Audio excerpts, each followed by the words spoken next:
ॐ त्र्यम्बकं यजामहे सुगन्धिं पुष्टिवर्धनम् उर्वारुकमिव बन्धनात् मृत्योर्मुक्षीयमामृतात्। प्रातःकाल की शुभ बेला में मैं आप सभी को सादर नमन करती हूँ। आइए आज हम शिव आराधना का वैदिक स्वरूप जानने का प्रयास करते हैं। सावन का महीना चल रहा है और सावन शिव का महीना है। चारों ओर भगवान शिव की आराधना जोर शोर से चल रही है।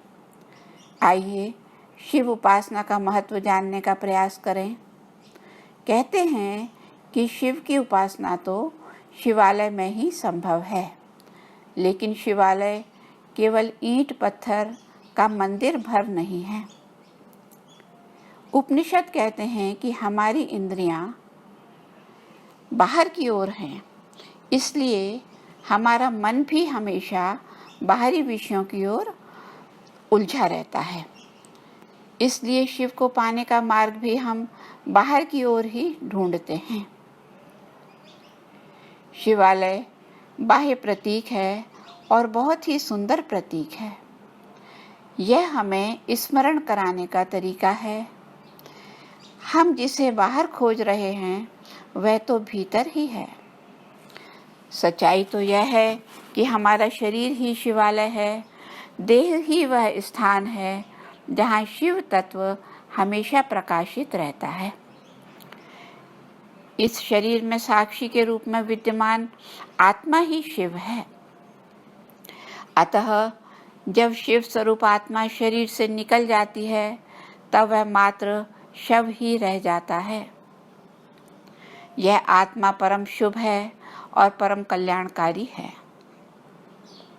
जो शिव हमारे निकट से भी निकट है, हम उसका ही साक्षात्कार नहीं कर पाते। इसका एक ही कारण है कि हम कभी थोड़ा रुककर, थोड़ा थमकर इस शिवालय के अंदर, अपने अंदर झांकने की कोशिश नहीं करते। हम बाहरी सांसारिक विषयों में भटकते रहते हैं। सावन का महीना हमें अवसर देता है विषय वासनाओं से तप्त हृदय को शिव तत्व की फुहार में भिगोने का, स्थिर होने का और अपने भीतर केंद्रित होने का। समस्त सृष्टि का कल्याण करने वाले परम पिता परमात्मा का नाम भी शिव है। शिव को सर्वव्यापी जानकर इस सावन में शिव की पूजा न केवल बाहर की शिवालय में करें, बल्कि अपने अंदर स्थित शिवालय में भी उनका दर्शन करें। स्थिरता से अपने भीतर झांककर अपनी चेतना से उनका अभिषेक करें। स्वामी विवेकानंद जी ने कहा है कि तुम्हारी शिव भक्ति तभी संपूर्ण होगी जब तुम सर्वत्र शिव को ही देखोगे, केवल शिवलिंग में ही नहीं।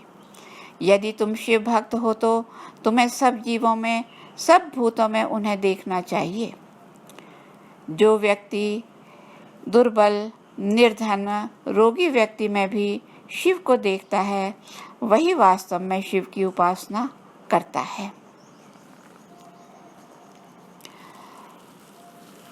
वह परमपिता परमात्मा जो तीनों लोकों का स्वामी है, अंतर्यामी है, हम उसी का यजन अपने हृदय में करें तो वह सुगंधि और पुष्टि को बढ़ाने वाला है। ऐसा व्यक्ति जो सेवा और परोपकार में अपने जीवन को लगाता है, उसके गुणों की सुगंध दूर दूर तक फैलती है और अभिमान रहित निष्काम भाव से किए गए शुभ कर्म मनुष्य को मृत्यु बंधन से इसी प्रकार छुड़ा देते हैं जैसे पका हुआ खरबूजा बेल से स्वयं पृथक हो जाता है। हम भी प्रभु से सामर्थ्य की प्रार्थना करें। प्रभु हमें शक्ति दें। जिस क्षण हम ऐसा करने में समर्थ हो जाएंगे, शिव स्वयं अपने को हमारे सामने प्रत्यक्ष कर देंगे और शिव की आराधना हमारी सफल हो जाएगी। प्रभु हम सब पर कृपा करें। इसी आशा और इसी भावना के साथ मैं अपनी वाणी को विराम देती हूँ। आप सबको सादर नमस्ते। इति ओम।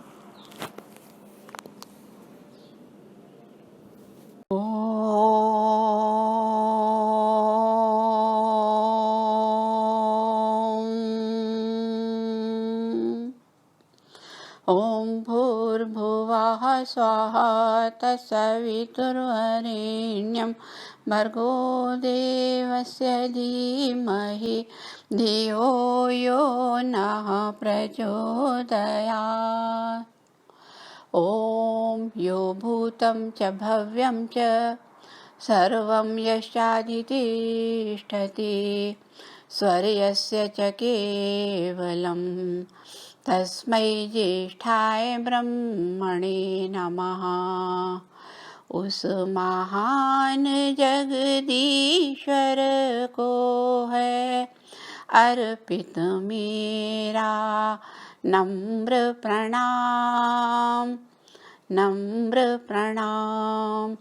भूत भविष्यत वर्तमान का जो प्रभु है सबका स्वामी, निर्विकार आनंद रूप वो प्रभु है सबका अंतर्यामी।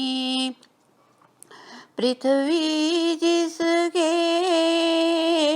चरण तुल्य है, अंतरिक्ष है उदर समान, मस्तक पर जिनके तारों का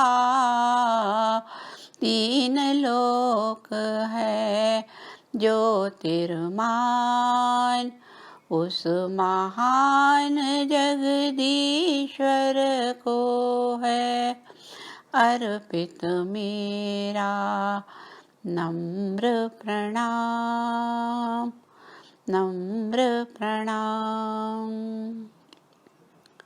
प्रातःकाल की शुभ बेला में सभा में उपस्थित सभी आत्मीय जनों को मेरा सादर नमन।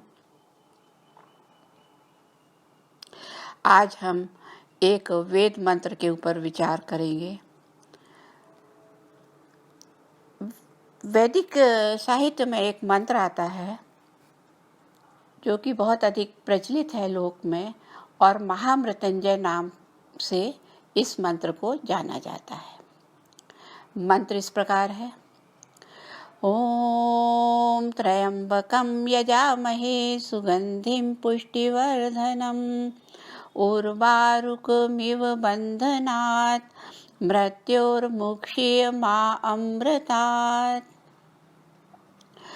यह मंत्र ऋग्वेद के 7वें मंडल के का 59वें सूक्त का 12वां मंत्र है। इस मंत्र के बारे में ऐसी मान्यता है कि इस मंत्र के जाप से मृत्यु पर विजय पाई जा सकती है। आइए इसी मंत्र पर हम कुछ चर्चा करेंगे। वैदिक मान्यता यह है कि किसी भी मंत्र का शब्द उच्चारण मात्र किया जाए तो उससे अपेक्षित लाभ नहीं मिल सकता, वरन हमें मंत्रों के अर्थ को जानकर उसमें छिपे हुए गूढ़ संदेश को समझना चाहिए और उसके अनुकूल आचरण को अपने जीवन में ढालकर तभी हम उस मंत्र का वास्तविक लाभ प्राप्त कर सकते हैं। वेद मंत्रों के एक एक शब्द में गूढ़ रहस्य छिपा है। शब्दों में बहुत अधिक शक्ति है। वेद मंत्रों में तो अपार ऊर्जा है। एक उदाहरण से समझ सकते हैं कि अकबर के दरबार में बैजू बावरा ने दीपक राग गाया था तो कहते हैं कि दीपक जल उठे थे। यह शब्द शक्ति का ही प्रभाव है। आज भी समाज में ऐसे विद्वान मौजूद हैं जो यज्ञ मंत्रों के माध्यम से वृष्टि कराने में सक्षम हैं। और यह सिद्ध भी हो चुका है। विज्ञान ने भी यह सिद्ध किया है कि शब्द कभी नष्ट नहीं होता। ओम की ध्वनि ब्रह्मांड में निरंतर गूंजती रहती है।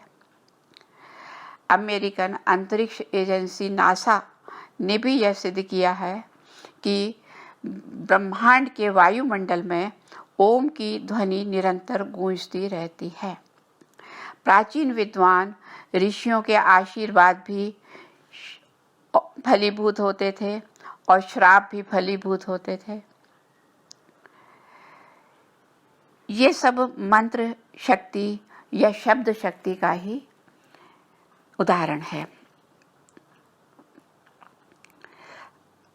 परंतु शब्दों का भावनापूर्वक और शुद्ध उच्चारण भी आवश्यक है। आइए हम इस मंत्र के एक एक शब्द पर विचार करते हैं विस्तार से। मंत्र में पहला शब्द है त्रयंबकम। त्रयंबक अर्थात अम्बा कहते हैं माता को। त्रयंबक अर्थात तीनों लोकों की माता, स्वामी, अध्यक्ष, न्यायाधीश या पालक। वही परमपिता परमात्मा को यहाँ त्रयंबक नाम से संबोधित किया है। हम उसी की स्तुति करते हैं, उपासना, भक्ति और आह्वान करते हैं, उसी को पुकारते हैं, उसी से सहायता की अपेक्षा रखते हैं। यजामहे का अर्थ यही होता है। त्र्यंबकम यजामहे सुगंधिम पुष्टिवर्धनम। कैसा है वह त्र्यंबक या परमपिता परमात्मा? वह सुगंधि और पुष्टि का देने वाला है। उसी की कृपा से हमें शुद्ध वायुमंडल मिलता है, फल फूलों की सुगंध, चंदन आदि के वृक्ष और सुगंधिकारक पदार्थ संसार में सर्वत्र फैले हुए हैं। और फल फूल, वनस्पति, औषधि, वायु, जल आदि अनेक विधि सृष्टि के पदार्थों से हमारे को पुष्ट करता है। वह पुष्टि को बढ़ाने वाला है। किस प्रकार? इसमें उपमा दी गई है उर्वारुक से। उर्वारुक कहते, उर्वारुकमिव, उर्वारुक कहते हैं खरबूजे को। इसमें खरबूजे से उपमा दी गई है उस त्रयंबक की कि जिस प्रकार खरबूजा पकने पर पुष्ट होता है और सुगंधि कारक होता है, उसी प्रकार वह परमात्मा भी हमारे लिए सुगंधि और पुष्टि का देने वाला है। वह परमात्मा हमें मृत्युर्मुक्षी माँ अमृतात्, मृत्यु के बंधन से छुड़ा दे, परंतु माँ अमृतात् अर्थात अमृत्व के बंधन से नहीं। ब्राह्मण ग्रंथों में अस्तो माँ सद्गमय, तमसो माँ ज्योतिर्गमय, मृत्युर्माँ अमृतम गमय एक सर्वभौम सर्वजनीन प्रार्थना है। जीवन संघर्ष में पड़े हुए व्यक्ति के सामने सदा से दो ही पक्ष खुले रहते हैं, असत और सत, तमस और ज्योति, मृत्यु और अमृत। विवेकशील व्यक्ति पहले को छोड़कर हमेशा दूसरे को अपनाता है। इस उपदेश का सार इस प्रकार है कि मृत्युर्मा अमृतम गमय।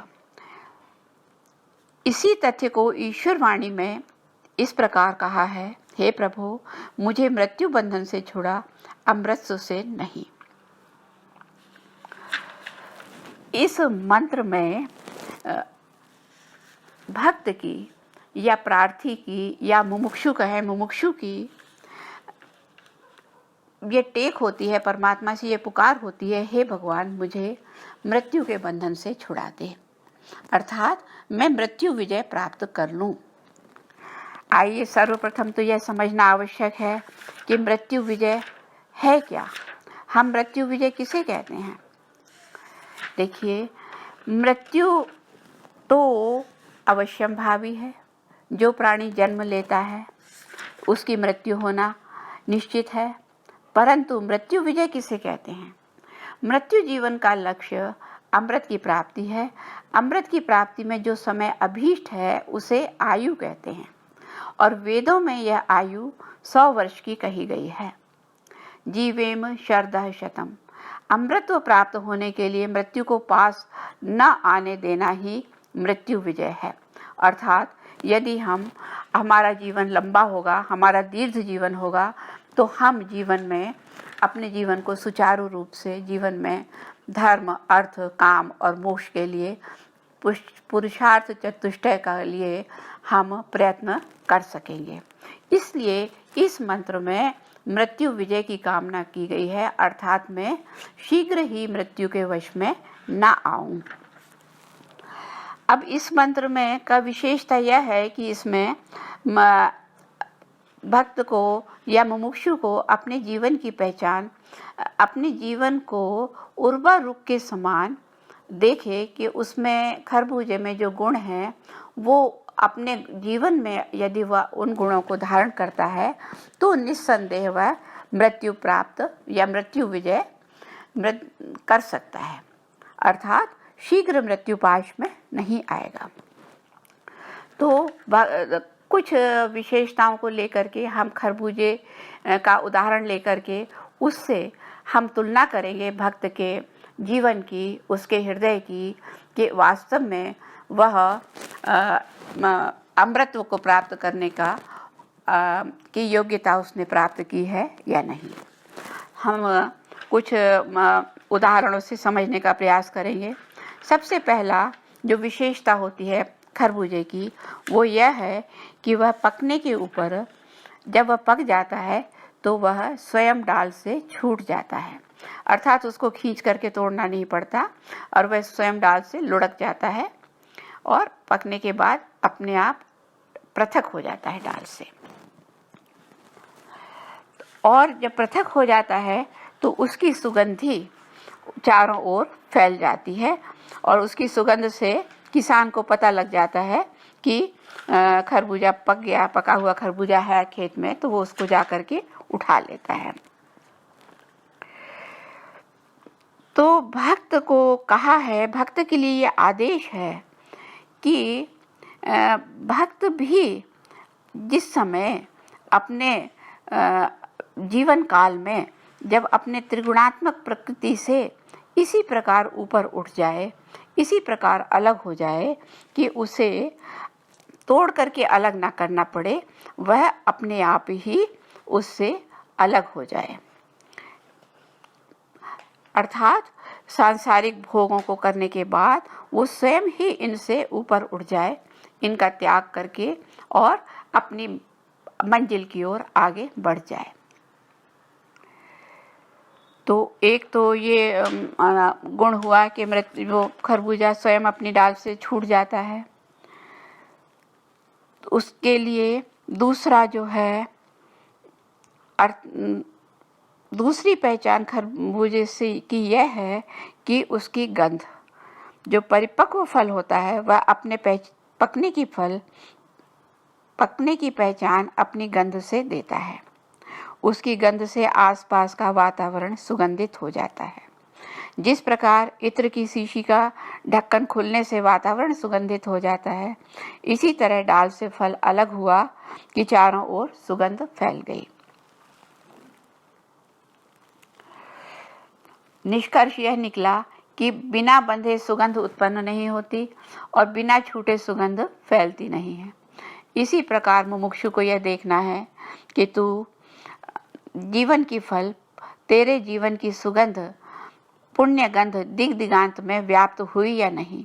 यदि हो गई तो अपने को मुक्ति का पात्र समझना, अन्यथा यह समझना कि अभी मैं कच्चा हूँ, वासना की डाल ने अभी गंध को रोका हुआ है और निरंतर पकते रहने का प्रयास करते रहो।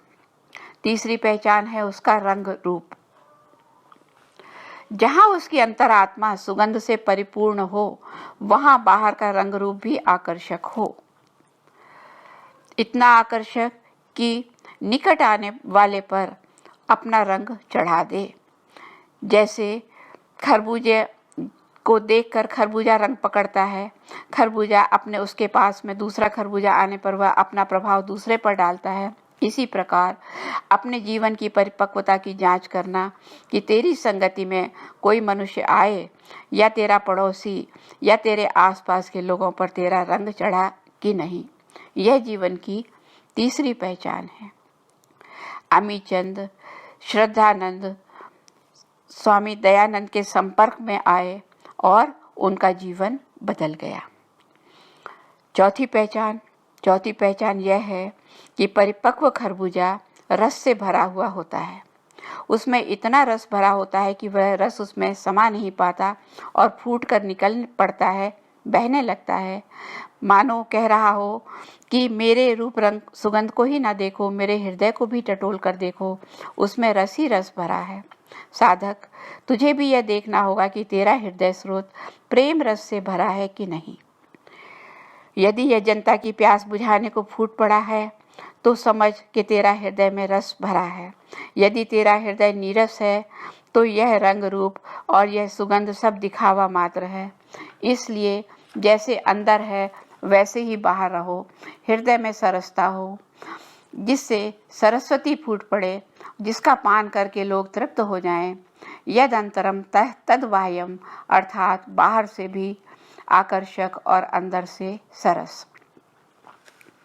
पांचवी पहचान यह है कि खरबूजे में रस इतना परिपूर्ण हो जाता है कि वह परिपूर्ण फूट कर निकल ही पड़ता है और मधुर भी होता है।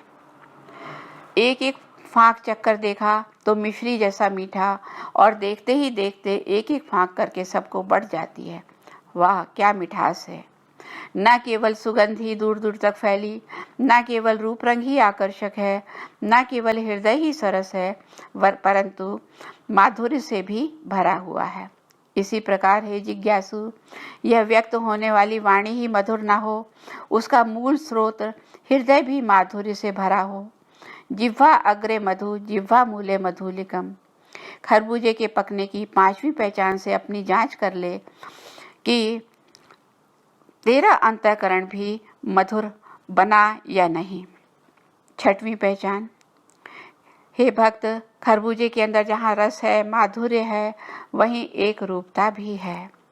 पका हुआ खरबूजा अंदर से एक रस, एक रूप, एक रंग का होता है। बाहर की विविधता उसके अंतःकरण पर प्रभाव नहीं डालती। बाहर उसके धारियों के निशान अवश्य होते हैं, परंतु अंदर से वह एक रूप होता है, क्योंकि यह रंग तो उस अद्वितीय पर ब्रह्म का है, जिसके रूप रस गंध में एक रूपता है। अपने हृदय की जांच भी इसी से कर लेना कि उसमें कहीं अपने पराये की भावना तो नहीं है। समस्त वसुधा को अपने हृदय में संजो कर रखना, तभी तू अमृत का अधिकारी बनेगा। सातवीं पहचान यह है कि बीजों का गूदे में से अलग हो जाना। पके हुए खरबूजे की यह पहचान है कि जब वह पक जाता है तो उसके अंदर जो बीज होते हैं वो सिमट करके बीच में आ जाते हैं और वह गूदे को छोड़ देते हैं। हे मुमुक्षु, तू भी देखना कि तेरे अंतःकरण में पड़े हुए गुप्त और सुप्त संस्कार रूप बीज भी अलग हो जाएं।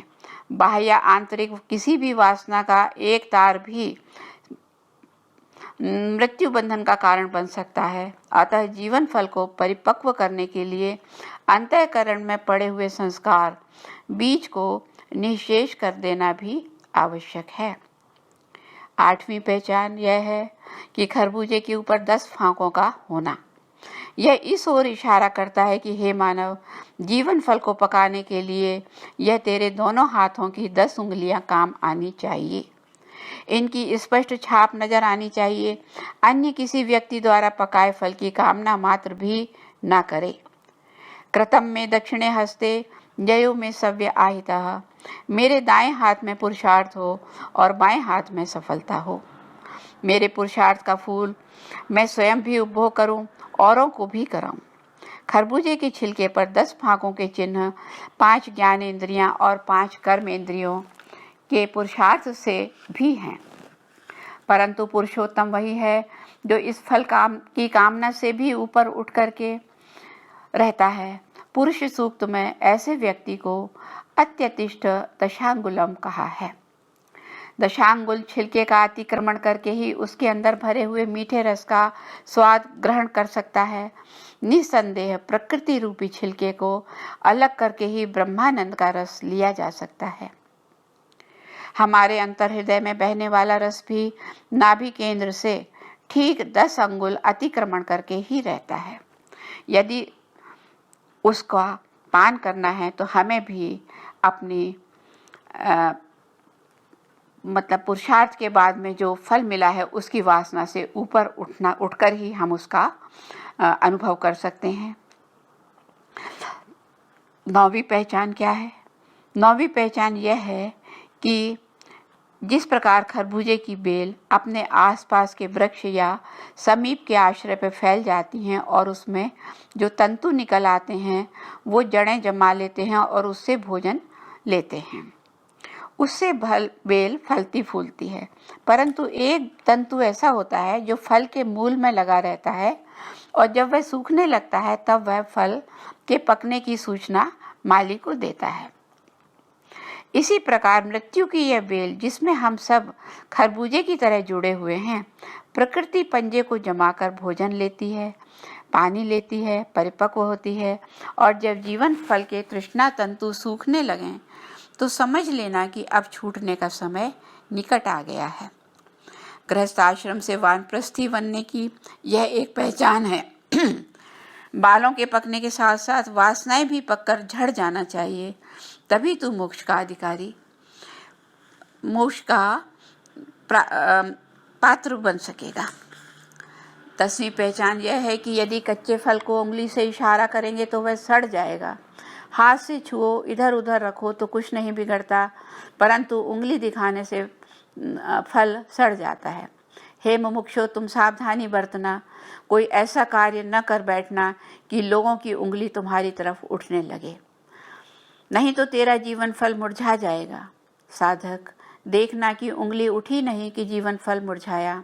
हाथ मिलाने, पंजा बढ़ाने अथवा दोनों हाथ मिलाकर नमस्ते करने में प्रसन्नता का अनुभव होगा, बस उंगली ना उठवाना, सावधान रहना।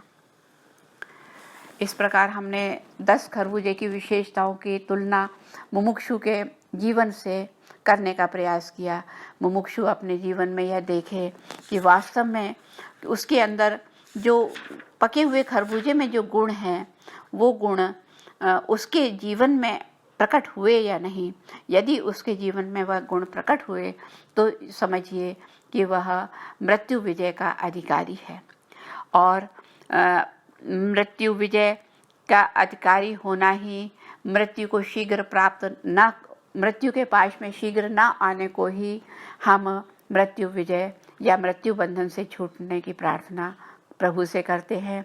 इस मंत्र में मृत्यु के बंधन से छूट करके अमृतत्व की प्राप्ति का यही भाव है कि हम शीघ्र मृत्यु के बंधन में न आए और हम परमात्मा के सानिध्य से अमृतत्व के बंधन से कभी अलग ना हों, क्योंकि परमात्मा का रस जो है वो अक्षय है। उस आनंद से हम हमेशा जुड़े रहना चाहते हैं। हमारी हमेशा यही इच्छा रहती है कि हम मर्त्यवेल से छूट करके हम उस त्रयंबक से जुड़ जाएं, क्योंकि उससे जुड़े बिना मानव जीवन का कल्याण नहीं है।